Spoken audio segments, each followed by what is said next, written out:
ശബരിമലയിലെ സ്വർണ്ണപ്പാളികൾ കാണാതായ സംഭവത്തിൽ വളരെ പ്രധാനപ്പെട്ട സിറ്റിംഗിലേക്ക് കടക്കുകയാണ് ഹൈക്കോടതി ഡിവിഷൻ ബെഞ്ച്. നേരത്തെ പ്രത്യേക അന്വേഷണ സംഘത്തെ കോടതി തന്നെ നിശ്ചയിച്ച് ഉദ്യോഗസ്ഥരുൾപ്പെടെ നിശ്ചയിച്ച് സർക്കാരിനോട് അന്വേഷണം ആവശ്യപ്പെടുകയായിരുന്നു. അന്വേഷണത്തിന്റെ പ്രാരംഭഘട്ടം ഇപ്പോൾ ഉണ്ടാകുന്നുണ്ട്. SIT പ്രതിനിധീകരിച്ചുകൊണ്ട് SITയുടെ SPS ശശിധരൻ കോടതിയിൽ നേരിട്ട് ഹാജരാകുന്നതിന് വേണ്ടി എത്തിയിട്ടുണ്ട്. ദേവസ്വം വിജിലൻസിന്റെ റിപ്പോർട്ടും ഇന്ന് കോടതിയിൽ വരുന്നു. SP സുനിൽകുമാർ കോടതിയിൽ എത്തിയിട്ടുണ്ട്.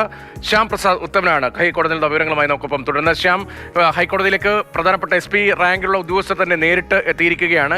ഈ കേസ് രജിസ്റ്റർ ചെയ്യുന്നതുമായി ബന്ധപ്പെട്ട് എന്തെങ്കിലും പുതിയ നിർദ്ദേശങ്ങൾ കോടതിയിൽ നിന്ന് വരാനുള്ള സാധ്യതയുണ്ടോ? ഇപ്പോൾ 1-2 പേരുകളിലേക്ക് ചുരുങ്ങി നിൽക്കുകയാണ് ഈ ചർച്ചകളെല്ലാം. ഒരു ഉണ്ണികൃഷ്ണൻ പോറ്റി, ഈ സ്വർണം പൂശലിന് വേണ്ടി കൊണ്ടുപോയ ചെന്നൈയിലെ സ്ഥാപനം, അല്ലെങ്കിൽ ബംഗളൂരുവിലെ വ്യവസായി, അങ്ങനെ പറഞ്ഞൊഴിയാൻ കഴിയില്ലല്ലോ. ശബരിമല പോലെ തന്ത്രപ്രധാനമായ പവിത്രമായ വലിയ ആരാധനാ കേന്ദ്രത്തിൽ അതിനുവേണ്ടി പ്രത്യേകമായൊരു ദേവസ്വം ബോർഡും അതിനുവേണ്ടി പ്രത്യേകമായ ദേവസ്വം വകുപ്പും മന്ത്രിയും ഒക്കെ ഉള്ളപ്പോൾ അപ്പോൾ ഹൈക്കോടതിയുടെ ഭാഗത്ത് അന്വേഷണവുമായി ബന്ധപ്പെട്ട് കുറെ കൂടി വ്യക്തത വരുത്തുന്ന നിർദ്ദേശങ്ങൾക്ക് സാധ്യതയുണ്ടോ? തീർച്ചയായിട്ടും എന്തായാലും ഇന്നൊരു കൃത്യമായ രീതിയിലൊരു വ്യക്തത വരുന്ന രീതിയിലായിരിക്കും കാര്യങ്ങൾ നീങ്ങുക. 10-20 കൂടി കേസ് ഹൈക്കോടതി ഇന്ന് പരിഗണിക്കും. ദേവസ്വം വിജിലൻസ് SP, അതായത് ഈ അന്വേഷണ റിപ്പോർട്ടുമായി, അന്തിമ റിപ്പോർട്ടുമായിട്ട് ഇവിടെ ഇപ്പോൾ എത്തിയിട്ടുണ്ട്. അതിന്ന് ഹൈക്കോടതിക്ക് മുമ്പാകെ കൈമാറും. കൂടാതെ പ്രത്യേക അന്വേഷണ സംഘത്തിലെ പ്രധാനപ്പെട്ട തലവനായിട്ടുള്ള S ശശിധരൻ, വിജിലൻസിലെ തലവൻ, ഇവിടെ എത്തിയിട്ടുണ്ട്.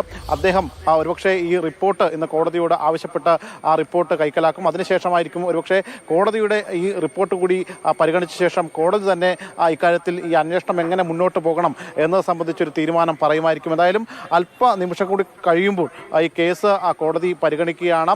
പ്രധാനപ്പെട്ട ഉദ്യോഗസ്ഥരെല്ലാം തന്നെ അല്പം മുമ്പാണ് എത്തിയത്.